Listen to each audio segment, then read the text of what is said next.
예수님에 관한 흥미로운 이야기가 있습니다. 옛적에 세 그루의 나무가 있었습니다. 각기 꿈들이 있었어요. 첫 번째 나무는 보석 상자가 되고자 했습니다. 그래서 세상의 모든 보석들, 귀한 것들을 품었으면 좋겠다 소망했지요. 두 번째 나무가 있었습니다. 큰 배가 되었으면 좋겠다. 많은 사람들을 싣고 많은 곳을 여행했으면 참 좋겠다. 세 번째 나무가 있었습니다. 나는 좀 높게 자라면 좋겠다. 그래서 그 큰 키로 하나님께 영광을 돌리면 참 좋겠다. 그렇게 소망을 말했습니다. 세월이 지납니다. 그런데 그들 소망대로 되지 않아요. 첫째 나무, 보통 여물통이 됩니다. 작은 상자지요. 그래서 마른 풀을 담는 그런 일반적인 도구가 된 것이지요. 두 번째 나무, 역시 꿈을 못 이룹니다. 작은 조각배가 돼요. 고기잡이 배가 되었을 뿐입니다. 세 번째 나무, 밑둥과 위가 잘려서 통나무로 저 산 밑으로 던져지게 됩니다. 반전이 있지요. 아기 예수님께서 그 여물통이 있는 마구간에 태어나셔서 여물통이 예수님의 요람이 됩니다. 가장 귀한 보석 예수 그리스도, 그분을 품는 귀한 보석 상자 되는 거지요. 두 번째 나무, 작은 고깃배, 그곳에 역시 예수님께서 올라가십니다. 보배로운 말씀을 증거하시지요. 세 번째, 중요하지요. 이 나무 십자가가 됩니다. 그리고 예수님을 들게 되지요. 그런 모습으로 하나님께 영광 돌리게 된다. 엘레나 파스퀄리의 유명한 새 나무 이야기입니다. 의미 있고 흥미롭지만 작가의 상상의 나무들이었지요. 그러나 실제로 예수님 사역에는 나무들이 종종 등장합니다. 삭개오의 뽕나무, 돌감람나무지요. 귀하게 쓰임 받지 않습니까? 예수님께서 직접 비유하신 포도나무, 역시 귀합니다. 저주받은 무화과나무, 귀한 예표로 쓰입니다. 오늘 본문에도요, 우리가 주목하지 못했던 나무들이 나오고 있습니다. 제가 볼 때는 이 나무들이 성경에서 가장 중요한 나무들이 아닌가 싶습니다. 누가복음 22장 39절에는 예수님께서 감람산에 가심에 이렇게 기록하고 있습니다. 감람산에 가셨다. 다른 성경 본문들은 겟세마네 동산에 가셨다. 겟세마네 동산을 말합니다. 같은 지역이겠지요? 왜 감람산이라고 했을까? 이 지역에 감람나무가 많이 있기 때문입니다. 이스라엘 백성들은 그 사실을 잘 알고 있습니다. 유대인들은 그래서 오늘 성경의 이 어구를 읽을 때, 나무가 많다는 것이 부각되는구나. 여러분, 왜 나무 많음이 부각돼야 할까요? 그것은요, 겟세마네 동산이 감람나무가 많고 조경이 잘 된 그런 정원임을 이야기하는 것이며, 또 한 가지, 그 옛날 귀한 다른 정원 에덴 동산을 비교하고 있구나, 그것을 오늘 본문은 이야기한다는 것입니다. 그 유명한 성경학자 존 스토트는 성경은 두 동산에 관한 이야기다. 두 동산은 에덴 동산과 겟세마네 동산이다, 그렇게 말했습니다. 정확히 맞는 말입니다. 성경에는 51번이나 번역된 동산이라는 말이 나옵니다. 그 가운데서 단연코 에덴 동산과 겟세마네, 오늘 우리가 거론하고 있는 이 동산이 최고로 중요합니다. 왜 중요할까요? 여러분, 에덴이라는 뜻은 기쁨이라는 의미예요. 겟세마네라는 뜻은 기름 짜는 틀, 그런 뜻입니다. 아람어인데 거기에서 어떤 이미지가 도출됩니다. 고난과 아픔과 어려움, 대비되지 않습니까? 에덴 동산의 인생의 슬픔을 만화케 하고 기쁨으로 바꿔주시는 이 오묘한 동산의 대조가 나오고 있는 것입니다. 저는 이 시간에 여러분들과 더불어서 주께서 기도함으로 이 승리를 거머쥐셨다. 과연 예수 그리스도께 기도는 무엇인가? 저와 여러분들에게 기도는 어떤 의미인가? 그것을 좀 나누고 싶습니다. 예수님에게 기도는 어떤 의미일까요? 여러분들에게 기도는 또한 어떤 의미여야 되겠습니까? 첫째는요, 기도는 선택사항이 아니었다는 것입니다. 정말 예수님께 그랬어요. 예수님에게 있어서 기도는 필수 사항이었습니다. 오늘 이렇게 가장 힘들 때에도, 십자가 지기 바로 전에도 기도했습니다. 그런데 원래 예수님은 이런 기도하는 모습을 항상 보여주셨습니다. 여러 성경 같이 나눌 수 있는데 누가복음 5장 같은 교세는 예수님이 한적한 곳으로 물러가셔서 기도하셨다 그랬어요. 그런데 무척 바쁠 때였어요. 병자들 고치고 하나님 말씀 증거하고 눈코 뜰 새 없어 바빴습니다. 그런데 우리 주님께서 반드시 행했던 일, 기도하셨다는 거예요. 거기에 그치지 않죠?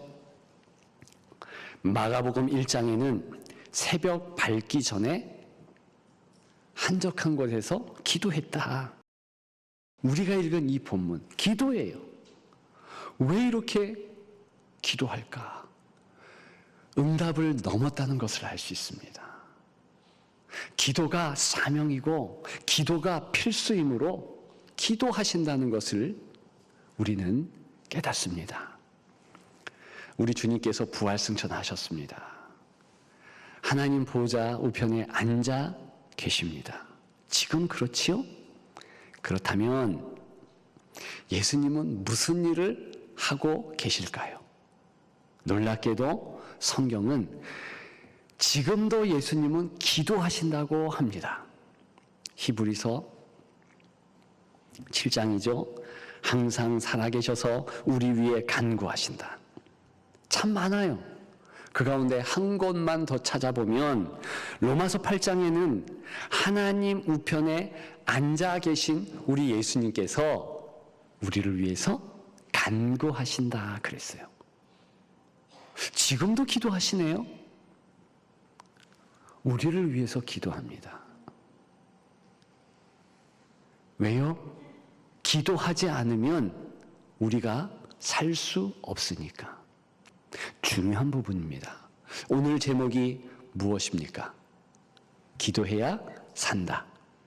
정확한 뜻은 예수님께서 우리를 위해 기도해야 우리는 산다. 이 의미입니다. 여러분, 우리는 때로는 기도라 할 때 우리 자신에게 집중합니다. 내가 기도한다. 맞지만 반드시 기억해야 될 내용이 선행합니다. 무엇입니까? 먼저 주님께서 이렇게 기도하셨다는 거예요. 왜요? 기도가 필수니까. 만일 주께서 이렇게 기도하지 않으시면 우리는 죽는다는 것입니다. 생명 없다는 것입니다. 함께 할 수 없다는 것입니다. 모든 부정을 다 긍정으로 바꾸는 것이 주님의 기도이셔요. 그랬기 때문에 우리가 예수 기도 이후에 우리 기도가 얹혀지는 것이고 우리가 기도할 이유가 있는 것입니다. 기도는 필수다. 기억하시는 여러분들 되시기를 주님의 이름으로 축복합니다. 두 번째, 기도는 습관적이라는 것이죠. 예수님의 기도는 너무나 습관적이었습니다. 누가복음 22장 39절, 예수께서 나가사 습관을 따라 그랬어요. 습관적으로 기도하셨다는 거죠. 저와 여러분들은 습관이라는 말에 부정적인 뉘앙스를 읽습니다. 그런데 좋은 습관은요, 우리를 살립니다. 새끼 먹는 식습관, 좋은 습관 아니겠습니까? 그 습관 때문에 우리는 이렇게 살아가는 거죠. 우리는 어떻게 습관적인 기도, 24시간에 항상 기도, 쉬지 않는 기도를 할 수 있을까요? 그것은 기도 시간을 확보하고, 그리고 그 기도 시간이 다른 기도 시간까지도, 다른 일상의 시간까지도 다 기도 시간 되어질 수 있도록 그렇게 만들어가면 되는 줄 믿습니다. 그런 기도의 여러분들이 되시기를 주님의 이름으로 축복합니다. 마지막 세 번째, 예수님의 기도는요, 함께하는 기도였어요. 우리의 기도도 함께하는 기도가 돼야 돼요. 여러분, 오늘 본문은요, 예수님의 이상한 행동이 나오고 있습니다. 누가복음 22장에 이 겟세마네 기도는요, 전반부에 어떤 사건이 있고 올라갔는가, 그걸 생각해 보면 참 예수님 이런 행동 이상하시다, 그런 마음이 안 들 수가 없어요. 이 겟세마네 동산 올라가기 전에 예수님과 제자들은요, 유월절 만찬을 막 끝낸 것입니다. 여러분, 히브리 문화에서 유월절 만찬 굉장히 큰 행사입니다. 보통 식사를요, 6시간을 해야 합니다. 왜? 코스 요리가 나오거든요. 우리는 잔치를 베풀 때 모든 음식을 한자리에 다 펼쳐놓고 뷔페식으로 먹습니다. 그런데 서양과 중동, 이스라엘의 식습관, 그렇지 않아요. 시간형이에요. 코스입니다. 코스. 뭐 하나 먹으면 그 다음 게 나와요. 양고기 먹으면 나오는 음식이 또 있어요. 연속적으로 계속 나와야 돼요. 그러면 서빙하는 이들이 누구입니까? 남자 유대인들이에요. 제자들 아니겠습니까? 제자들이요, 6시간 그 음식 향연하기 위해서 양을 샀습니다. 며칠 전부터 피곤한 거예요. 당일에도 서빙하느라고 얼마나 피곤한지요. 그래, 이 음식 내가 쓰니까 그 다음 요걸 준비해야지. 골머리가 아파요. 왜? 그 타임 스케줄을 가지고 있어야 되거든요. 다음. 저녁 6시에 이 식사를 했다. 몇 시에 끝났겠습니까? 적어도 자정이 돼야 끝나는 거예요. 늦은 밤이에요. 예수님은요, 잠자고 싶어 하는 이 제자들을 끌고 간 거예요. 39절 하반절에는 제자들도 따라갔더니 그랬지만 사실은 따라간 게 아니라 끌려간 거죠. 그러면서 몇 번 주님께서 강조하는 내용이 있습니다. 40절 하반절에 보면 유혹에 빠지지 않게 기도하라. 46절 하반절에 보면 시험에 들지 않게 일어나 기도하라. 피곤한 거를 다 하신 거예요. 그럼에도 불구하고 나와 함께 기도하고 있다는 것 잊지 마라. 일부러 그렇게 몰아가시는 겁니다. 다른 복음서 병행 성경 어구들을 보게 되면 본문들을 참고해 보면 주께서 이런 말씀을 해요. 마음에는 원이로되 육신이 약하다. 그러니까 졸며 자는 것을 알고 있는 거예요. 나무 밑에서 자고 있겠죠. 왜냐하면 이 6월절쯤 되면 예루살렘 근교, 즉 감람산 이 근교에는요, 저 지중해에서 불어오는 서풍이 있거든요. 그런데요, 이 서풍은요 굉장히 싸늘합니다. 밤과 이른 아침에, 새벽이죠, 이슬을 내리게 해요. 아무리 낮에 더웠다 해도요, 밤에는 춥습니다. 적게는 40도가 차이가 나요. 그러니까 지금 예수님과 제자들이 감람나무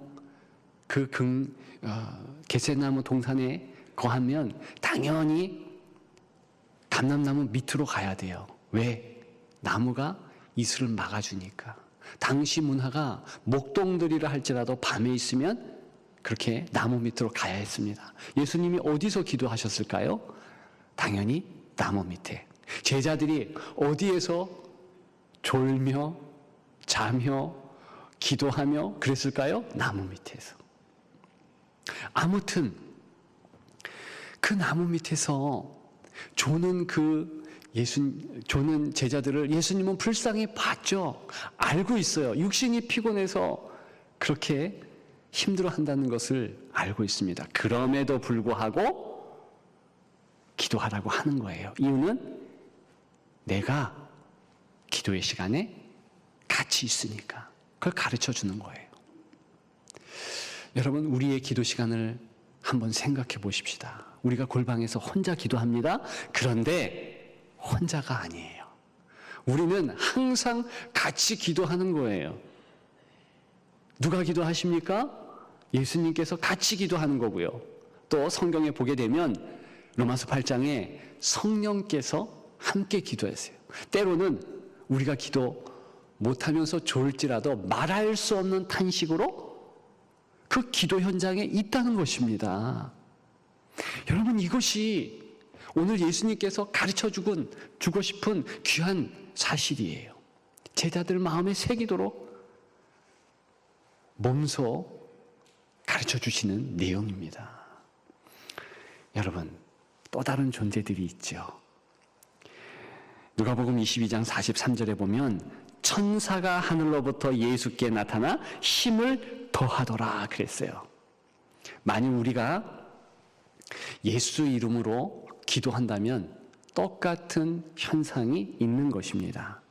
우리가 골방에서 기도하는데 천군 천사가 도와주는 거예요. 그 좁은 골방이요, 넓디 넓은 운동장이 영적으로 되는 것입니다. 우리가 잊지 말아야 되는 거예요. 성경에 보면 또 한 존재가 있죠. 앞서간 성도들이 우리를 응원하면서 같이 기도합니다. 허다한 증인들, 히브리서에 이야기합니다. 어떤 형태인지는 모르지만 우리가 기도할 때 같이 한다는 거예요. 부교인 캐톨릭은 이 부분에서 좀 나가지 말아야 되는데 훌 나갑니다. 어떻게 나갔냐면, 봐라, 성인들이 우리를 위해서 기도하니까, 앞서간 성도들이 우리를 위해서 기도하니까 그들 의지해서 우리가 기도하자. 그래가지고요, 캐톨릭은요, 성인의 기도 날이 있습니다. 어느 날은 농부로 잘 믿었던 어떤 대표 사람의 이름을 의탁해서 그렇게 기도해요. 샌프란시스코의 날, 누구누구의 날 이러면서 예수 그리스도로 충만하고 예수 그리스도로 충분한데 거기에다 또 덧대요. 이래서 이 사람의 이름으로 기도하고. 여러분, 전혀 성경은 그렇게 얘기하지 않습니다. 다만 우리의 기도를 돕는다 그래요. 중요한 것은 예수 그리스도께서 이렇게 간절한 마음으로 함께 하신다. 그것을 우리는 절대 잊으면 안 되겠습니다. 그래서 요한복음 17장에도 함께 기도한다는 것이 강조되는 거 아니겠습니까? 21절부터 26절에 22절 보니까 그들도 하나가 되게 하려 함이니이다. 26절에 보게 되면 나를 사랑하신 사랑이 그들 안에 있고 나도 그들 안에 있게 하려 함이니이다. 마치 기도하는데 꽁꽁 싸맨 것 같아. 추운 겨울에 한 겹, 두 겹 싸매잖아요. 꼭 기도가 그런 모습이라는 겁니다. 내가 기도하고 있으면 이제 천군 천사가 한 겹 싸요. 성도들이 또 한 겹 싸요. 거기에 성삼위 하나님께서 또 쌓고 뭘 얘기합니까? 영적 현실 가운데 이 사단이와 악한 귀신들이 우는 사자와 같이 우리에게 달려드는데 거기에 대해서 방어벽이 되시는 거예요. 다 공격하지 못하도록 처단해 버리는 거죠. 그런 영적 현실이 우리의 기도의 시간에 이루어지는 것입니다. 여러분, 정말 기도는요, 항상 함께하는 기도예요. 그래서 우리가 혼자 기도하든 어디에 있든지 그 사실을 마음에 새기십시다. 그리고 될 수 있으면 우리 공동체에 함께하는 기도도 융성할 수 있도록 기도 쉬는 죄를 공동체가 범하지 않도록 마음을 다하십시다. 왜? 주님께서는요, 두세 사람 모인 곳, 그 모인다는 것을 강조하는 것도 됩니다. 내가 있다 그랬어요. 어쨌든 모이라는 거예요. 순도 같이 모여서 기도하고, 교회 공동체 아이들이라 할지라도 모여서 기도하고, 어른들도 또 모여서 기도하고, 그런 것이 아름답다는 거예요. 그런 여러분들 되시기를 주님의 이름으로 축복합니다. 예수님은요, 십자가 오르기 위해서 먼저 겟세마네 동산 감람나무 밑에서 무릎을 꿇으셨어요. 기도하셨죠. 나무 밑에서 기도하신 예수 그리스도 너무 아름답지 않습니까? 예수님이 그렇게 기도하셨기 때문에 우리도 나무 밑이 됐든 처마 밑이 됐든 어느 곳이 되었든 기도해야 되는 것입니다. 여러분, 정말 그렇습니다. 기도해야 살아요. 예수님이 먼저 우리를 위하여서 기도하셨습니다. 우리 차례예요. 우리 또한 기도해야 우리 생활이 살고 우리 영혼이 살고 우리의 모든 것이 살아나는 것입니다. 여러분, 기도하십시오. 기도하십시오. 기도하는 여러분들 되시기를 주님의 이름으로 축복합니다.